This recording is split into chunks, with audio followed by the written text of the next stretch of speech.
La discapacidad y su historia. Prehistoria y antigüedad.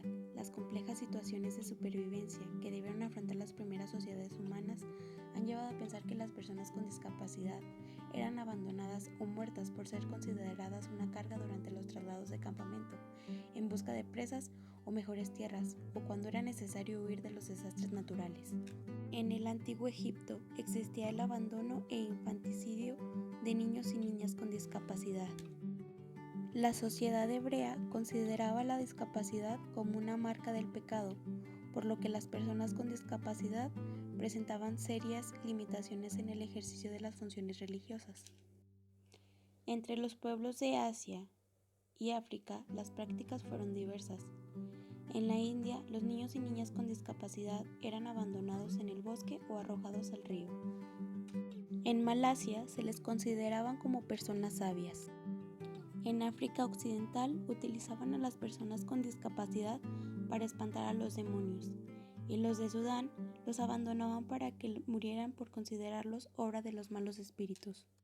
En la etapa del Imperio Romano, la muerte de menores con discapacidad ya no era habitual, sino que se les abandonaba en la calle o en una canasta, para que pasara a manos de quienes consideraban utilizarlo como esclavo o mendigo profesional. Los niños con discapacidad recibían mayores limosnas, lo que originó un comercio de niños mutilados. Edad Media.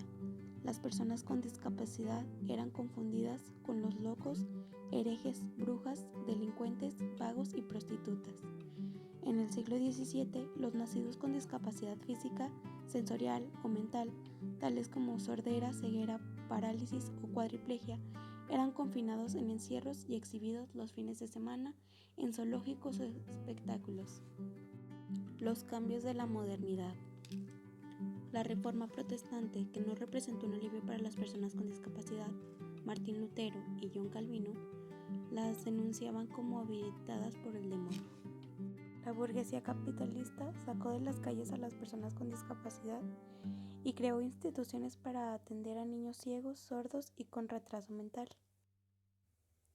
En el siglo XVIII, grandes personalidades como Voltaire, Rousseau y Lacan influyeron para un cambio de actitud hacia las personas con discapacidad, para llevar a los hombres de su época a examinar la vida y el mundo con base a la experiencia humana. La revolución industrial permitió que las personas con discapacidad fueran vistas como una responsabilidad pública. En el siglo XIX se inició con el estudio de las causas de la discapacidad. Sin embargo, permaneció el pensamiento que los niños que nacían discapacitados eran por causa de los pecados de familiares. Médico francés habló de la diferencia mental como una situación caracterizada por el desarrollo defectuoso de las facultades intelectuales.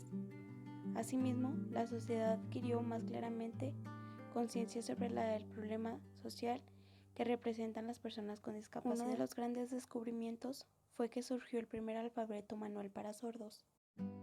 En 1822 se creó el Instituto Técnico Industrial, que permitió a las personas con discapacidad un desenvolvimiento económico.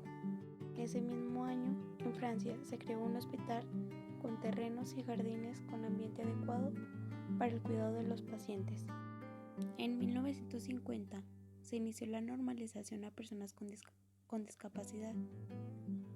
En la época de 1950 se estableció normalización a personas con discapacidad, al cual se define como la posibilidad de que la deficiencia mental lleve una existencia próxima a la normal, como se supone. En 1955, la OIT publicó su recomendación número 99 sobre la rehabilitación y el empleo de los inválidos, que apuntó a la integración social y laboral en las personas con discapacidad. Desarrollo en el siglo XX. Gracias a los avances de la medicina, tecnología y educación, se crearon los modelos sociales. Sería el resultado de la acción de diferentes factores sociales que actúan para restringir las actividades de las personas con deficiencia a través del levantamiento de barreras.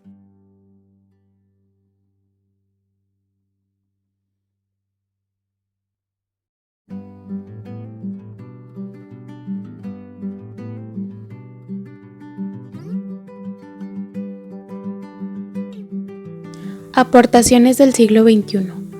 No concibe el cuerpo como algo presocial, la diferencia entendida como algo sometido a la influencia de factores sociales. La DC es un fenómeno relacional. Sostiene que la presencia de diferencia no implica que esté presente una enfermedad. Pretende superar el individualismo planteado por los modelos individuales y sociales.